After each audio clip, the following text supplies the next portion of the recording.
बिस्मिल्लाहिर्रहमानिर्रहीम। चैप्टर 19 का जो टेस्ट है एमसीक्यूज़ का वो आज हम सॉल्व करते हैं।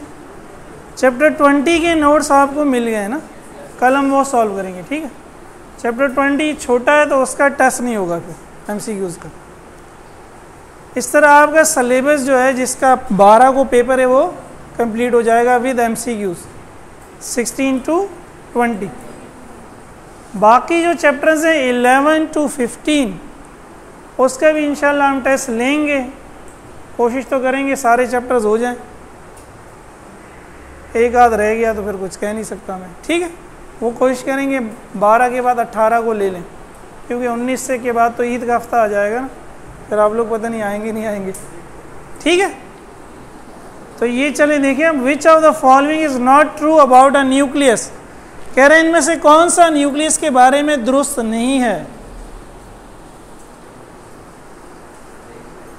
It comprises of protons and neutrons, ये तो ट्रू है। Its shape is spherical, sphere होता है, ठीक है, ये भी। इट कंटेन्स 99% ऑफ मास, ये भी ठीक है।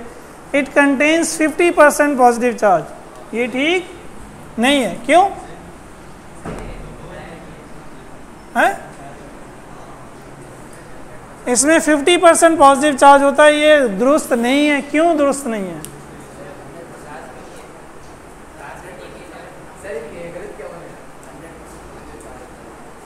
हंड्रेड 100% होता है ना यार। प्रोटॉन्स में क्या होता है, सारे प्रोटॉन्स कहाँ होते हैं, तो 100% चार्ज होता है पॉजिटिव न्यूक्लियस में, ठीक है।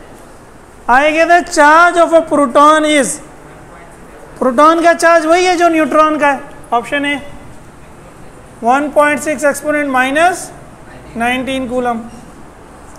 थर्ड में कहता है chemical properties of an element are determined. Chemical properties आपको एटॉमिक नंबर बताता है, ठीक है। तो एटॉमिक नंबर को हमने यहाँ क्या नाम दिया था, proton number.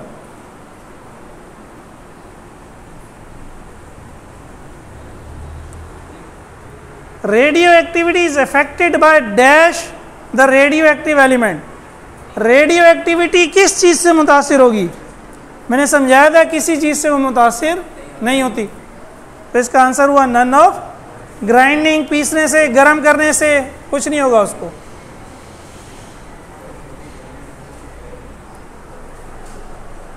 Energy of the beta particle, beta particle की एनर्जी क्या थी? ग्रेटर देन ऑर्डिनरी इलेक्ट्रॉन, जो आम इलेक्ट्रॉन है क्या उससे ज्यादा थी? लेस देन कम थी, बराबर थी, या any of them?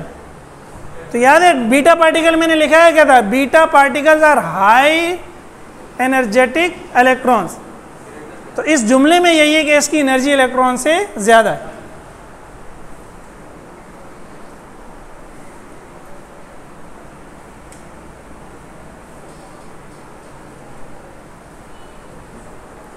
Six, as a result of gamma emission, charge number changes by। Gamma emission से ना चार्ज नंबर में कोई तब्दीली वाकई होती है ना मास नंबर में, ठीक है। तो no change occur at all, जो डी वाला है।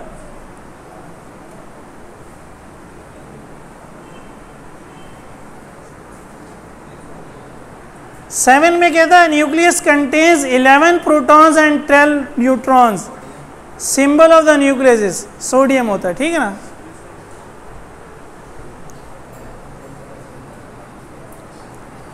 The symbol of the nucleus form by the emission of alpha particles from radium. Radium से जब अल्फा पार्टिकल निकल जाता है तो क्या बनता है, ये हमने पहले भी देखा, रेडॉन।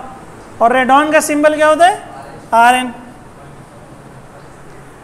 9 में कहता है the ratio n/n0 for a radioactive process will be dash after 4 half lives। ये हमने उसमें भी डिटेल में समझा था, लेकिन मैंने आपको दोबारा अगर समझना है, चलो यहाँ देख लेते हैं। 9, एक हाफ लाइफ के बाद n/n0 क्या होगा, आधा। 2 हाफ लाइफ के बाद क्या होगा, आधे का भी आधा, आधे का आधा क्या हो जाएगा, 1/4। 3 हाफ लाइफ के बाद क्या होगा, इसका भी आधा, 8। तो 4 हाफ लाइफ के बाद क्या होगा? 1/16। ठीक है,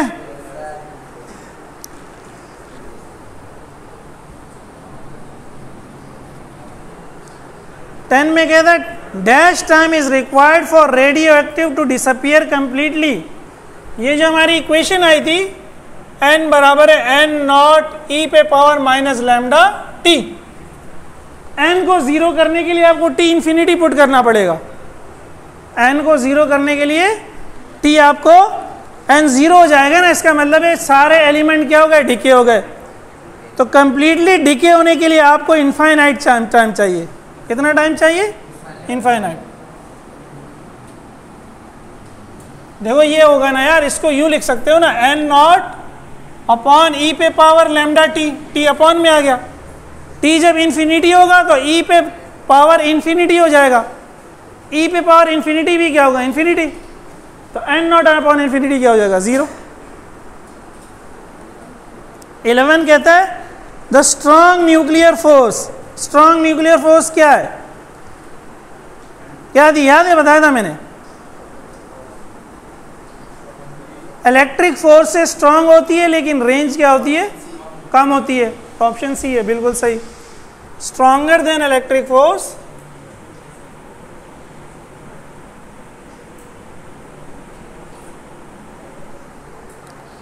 but short range.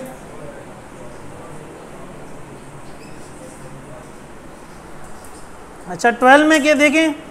The missing particle. Missing particle क्या है? रिएक्शन आपके पास ये है,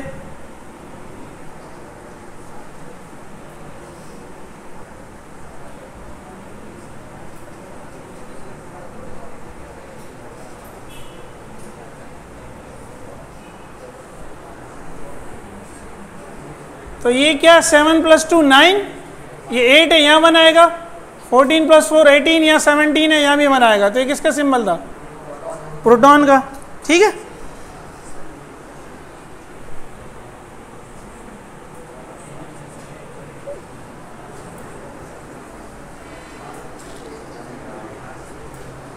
थर्टीन में कहता है number of neutrons liberated as a result of fission of uranium 92 235। Fission होता है तो यूरेनियम से कितने न्यूट्रॉन्स निकलते थे? याद है? 3 निकलते थे नॉर्मली। ठीक है, 14 में पार्टिकल, ये क्या चीज है? पॉजिट्रॉन। पॉजिटिव चार्ज इलेक्ट्रॉन का सिंबल है।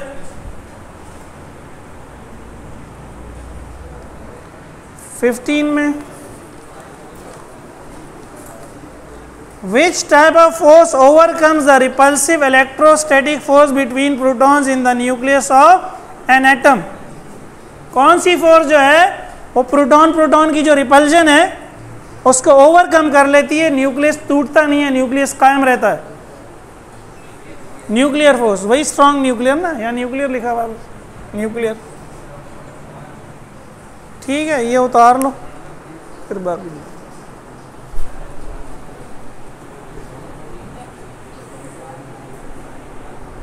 सिक्सटीन में कहता है 1 atomic mass unit is equal to. 1 atomic mass unit क्या होता है? कार्बन का 1/12। ठीक है, डी ऑप्शन।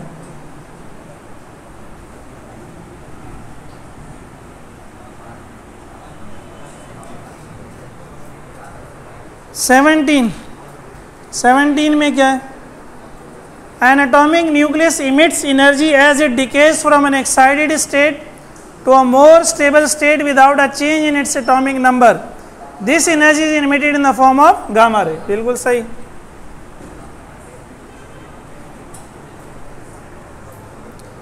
एटीन में क्या कहता है?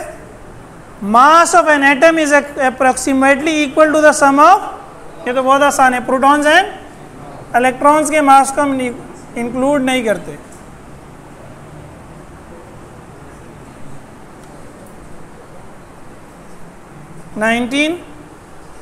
energy that keeps the nucleus together or the energy required to disintegrate nucleus into its constituent particle is called।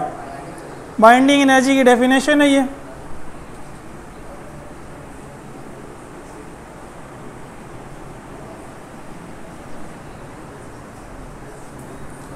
Twenty elements which have the same chemical properties but different masses are called iso.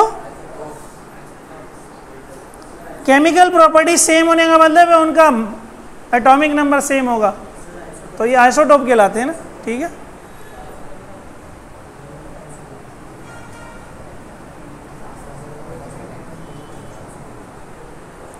Complete the reaction, again reaction आ गया। Uranium, ये तो आसान है बहुत भाई, uranium 92-238 है, वहाँ थोरियम 92-234 है। मास नंबर 4 कम हो गया, चार्ज नंबर 2 कम हो गया, तो क्या निकल गया? Alpha particle.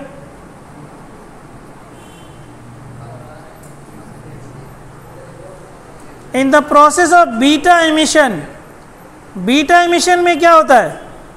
देखिए बीटा का मतलब है इलेक्ट्रॉन। इलेक्ट्रॉन मास नंबर में कोई तब्दीली नहीं करता, तो जो मास नंबर है ऑप्शन, बल्कि सारे डी सही है, फिर mass number remains the same, mass number तो वो चेंज नहीं करता।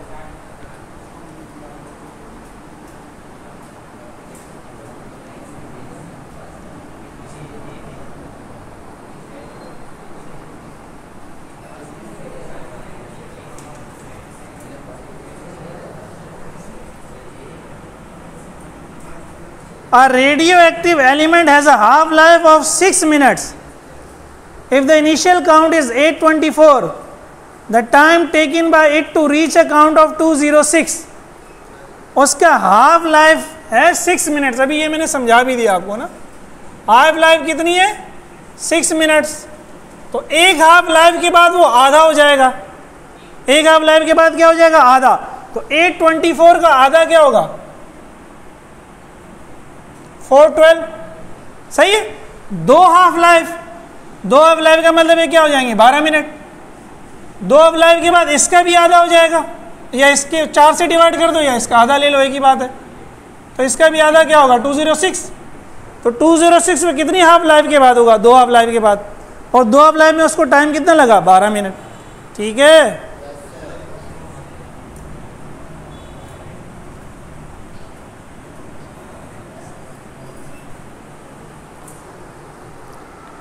आगे भी उसी तरह का सवाल है। A 24 gram sample of a radioactive nuclear decays to 3 gram in 36 minute. वो 3 ग्राम हो गया 36 मिनट में। How much of the original nuclear sample remains after first 12 minute. बताओ कि 12 मिनट बाद कितना था, ठीक है। 24 ग्राम सैंपल है, 36 मिनट बाद 3 ग्राम रह गया, 36 मिनट बाद 3 ग्राम रह गया।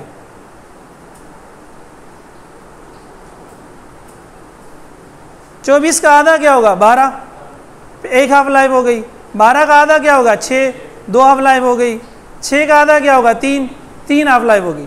इसका मतलब है 24 से 3 ग्राम बनने में 3 हाफ लाइफ चाहिए, और टोटल टाइम 36 मिनट हुआ। तो एक हाफ लाइफ कितनी हुई? 12 हो गई ना, 36/3। एक लाइफ कितनी हो गई? तो 12 मिनट एक हाफ लाइफ है। 12 मिनट बाद कितना बचा होगा? 24 का आधा क्या? 12 ग्राम, ठीक है। दोबारा बताता हूँ, 24 ग्राम सैंपल है और वो कह रहा है 3 ग्राम रह गया। तो देखो पहली हाफ लाइफ के बाद क्या होगा? 24 का आधा 12 ग्राम। दूसरी हाफ लाइफ के बाद क्या होगा? 12 का आधा 6 ग्राम। तीसरी हाफ लाइफ के बाद क्या होगा? 6 का आधा 3 ग्राम। तो 3 हाफ लाइफ के बाद बचेगा 3 ग्राम। वो कह रहा है जो टाइम है, ये जो 3 हाफ लाइफ का टाइम है वो 36 मिनट है। तो एक हाफ लाइफ कितनी हो गई? 36/12 मिनट हो गई। और यही वो पूछ रहे कि 12 मिनट के बाद कितना बचेगा? तो 12 मिनट एक हाफ लाइफ है, 12 मिनट के बाद इनिशियल का आधा हो जाएगा। इनिशियल क्या है? 24। 24 का आधा क्या होगा? 12 ग्राम।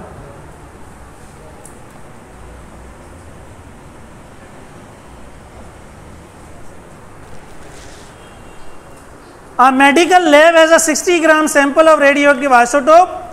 After 6 hours, it is found that 12 gram of the sample have decayed. What is the half life? भाई अब उसी तरह थोड़ा सोचो, 16 ग्राम है और 6 घंटों के बाद 12 ग्राम रह गया, 6 घंटों के बाद 12 रह गया, तो हो क्या रहा है फिर?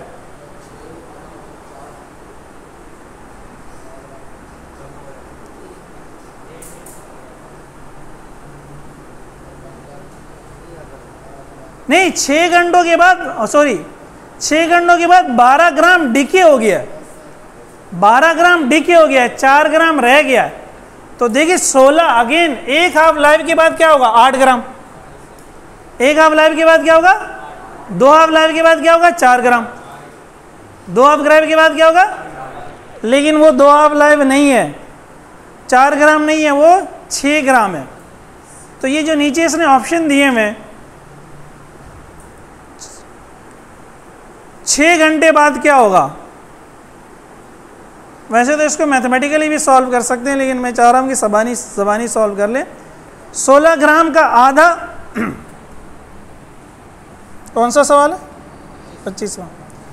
टी हाफ के बाद क्या होगा? वो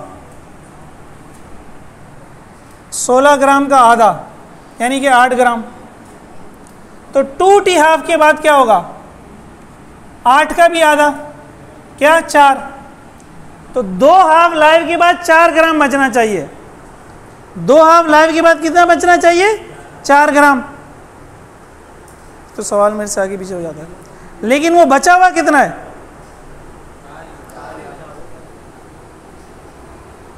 2 हाफ लाइफ के बाद 4 ग्राम बचा हुआ है।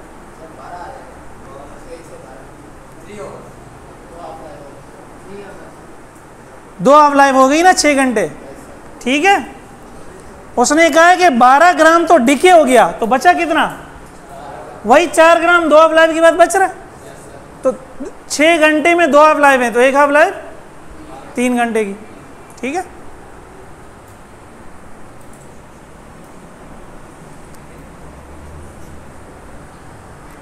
The copper isotope decay into nickel isotope by emitting. देखिए कॉपर दिया हुआ है और निकल दिया हुआ है।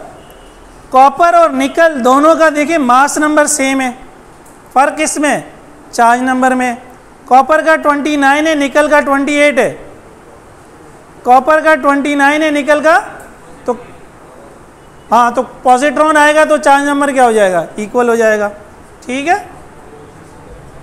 यहाँ बता देता हूँ, चलिए equation. Copper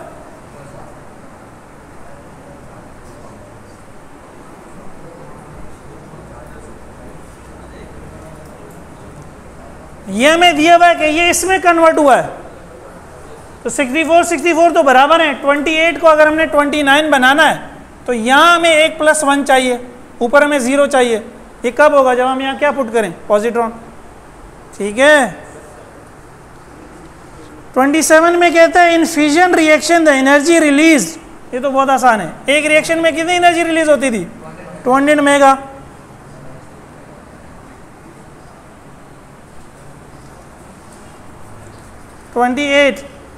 fission is the disintegration. Fission में डिसइंटीग्रेशन होती है, टूटती है चीज। क्या टूटती है? Heavy nucleus, any heavy nucleus into smaller nuclei. कोई भी बड़ा न्यूक्लियस छोटे न्यूक्लियस में डिवाइड हो जाता है। या of heavy nuclei into middle size nuclei with the emission of energy. C में कहता है बोथ ऑफ द अबव, और डी में कहता है नन ऑफ द अबव। नहीं, बोथ नहीं होगा ना यार। कोई भी न्यूक्लियस छोटे न्यूक्लियस में नहीं टूटता, बड़ा न्यूक्लियस टूटता। 82 के बाद वाले न्यूक्लियस रेडियो एक्टिविटी करते हैं ना, 82 से नीचे वाले तो हाँ। और very heavy nuclei into middle size nucleus. 28 B option.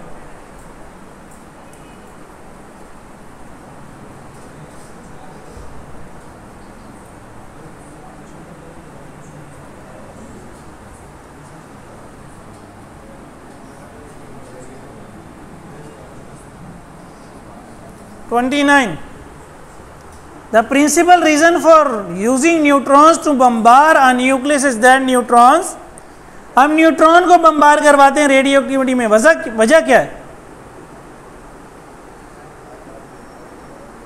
पहले कहता है have a relatively low atomic mass, उसका मास कम होता है। नहीं, मास तो उसका प्रोटॉन से भी ज्यादा होता है।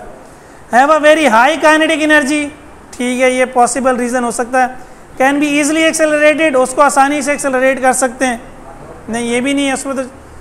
Are not repelled, main reason ये है, आप एक चीज़ को न्यूक्लियस पे बम्बार कर रहे हैं, अगर उस पर चार्ज होगा तो न्यूक्लियस या तो उसको अट्रैक्ट कर देगा, या तो आप उस पर ऐसी चीज़ बम्बार करें जिसका अपना कोई चार्ज ना हो, वो न्यूट्रॉन है। Not repelled by nucleus.